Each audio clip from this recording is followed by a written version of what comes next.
ஏமாந்துட்டோன்னு சொல்கிறதா இல்லை ஏமாற்றிட்டாங்கன்னு சொல்கிறதானே தெரியலை. ஸோ என்ன ஆச்சுன்னு பார்க்கலாம். ஈவினிங் நான் ஜீவா அப்பாலாம் வந்து சுண்டல் மசாலா சாப்பிட்லான்னு வெளில வந்துட்டோம். ஸோ நாங்களும் சாப்பிட்டு முடிச்சுட்டு வீட்டுக்கு போனால் எங்கள் அம்மா க்ராசரி லிஸ்ட் எழுதிட்டு இருந்தாங்க. ஸோ மறுபடியும் போனோமாடா அப்படின்னு இருந்தது. பட் பரவாயில்ல, இன்னைக்கு ஒரு நாள் தான் வெளில வரும்னு சொல்லிட்டு நானும் கிளம்பிட்டேன். ஸோ எல்லாமே வந்து பர்ச்சேஸ் பண்ணுறதுக்கப்புறம் திரும்பி பார்த்தா சாக்லேட்டு ஆசையாக தான் இருந்தது, அதெல்லாம் சாப்பிடக்கூடாதுவா அப்படின்னு கிளம்பிட்டோம்.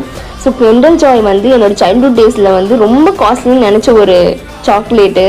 ஸோ அதெல்லாம் இப்போ அசால்ட்டாக வாங்கிடுறாங்க.